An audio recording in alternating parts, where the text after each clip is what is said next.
Let me just tell you what I find fascinating about this story is that you're talking about a period traveling between two cities where you realize something is the Hopf vibration. Well, I knew it was the Hopf vibration, but I hadn't actually thought of it. You may not know the following. Oh, go ahead. Yes. Isidore Singer took the work of Jim Simons and Frank Yang.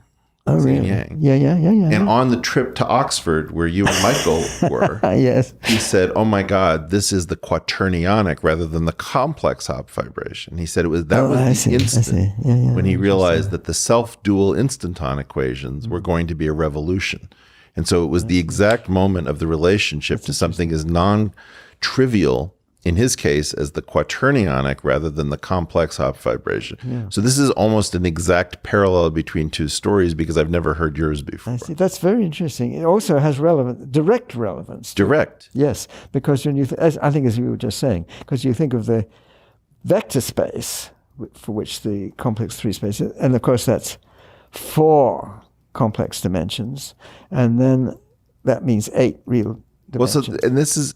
Look, I want to tie this into a bigger thread, which I think is fascinating.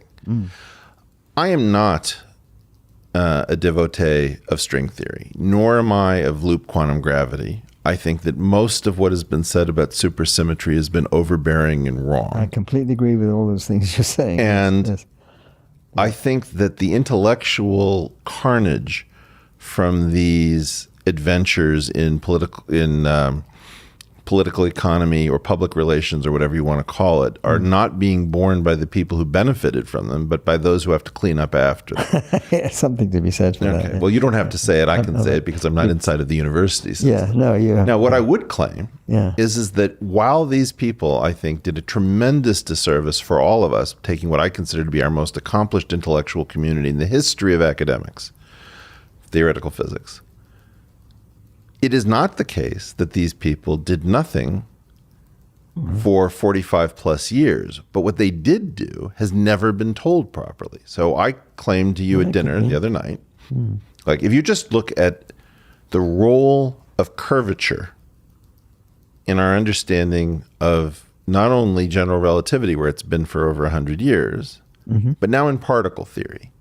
So we had a first revolution around the mid-1970s with what's called the Wu-Yang dictionary, where a particular geometer who becomes the most successful hedge fund manager in human history meets arguably the most accomplished theoretical physicist. If it's not Weinberg, it might be Yang in terms of what has been proven in his contributions. They have an unbelievable interaction which shows that the classical theory underneath particle physics is as or more geometric than the theory of Einstein using Steenrod's fiber bundles and Ehresmann's connections or vector potentials or what have you.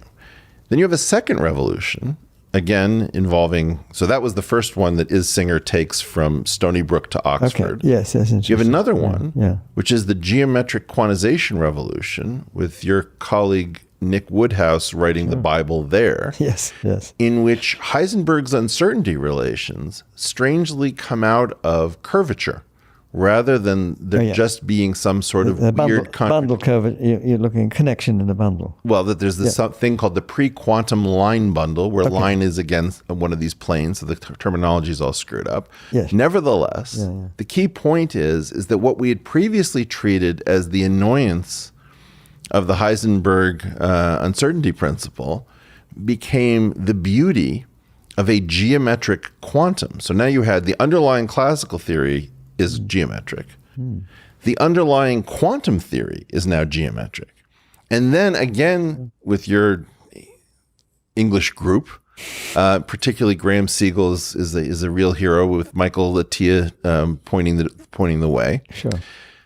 You guys figure out that this weird grab bag that was called quantum field theory, which is this thing above quantum mechanics that is needed for if you're going to have particles that change, regimes in which the number of particles changes, like something emits a photon. You need quantum field theory. You can't do it in quantum mechanics.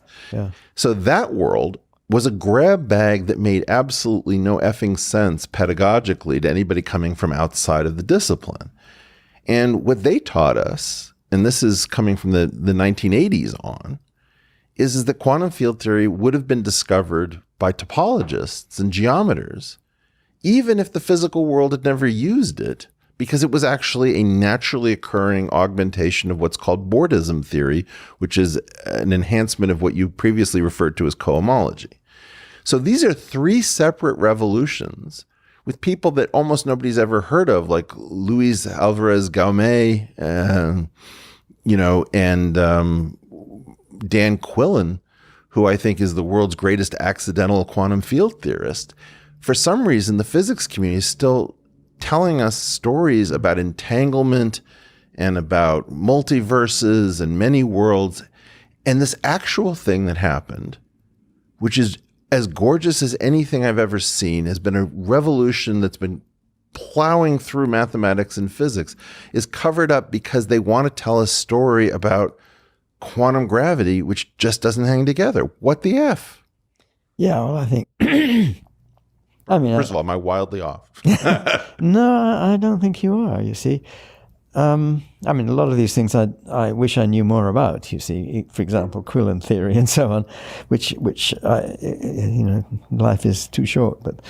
But these are this comes out of the Attias Singer theory, where he finds these determinant lines, which are coming out of non-local spectral information, and building the basis maybe for pre-quantum line bundles in which the functions in that world become the waves that give us the theory.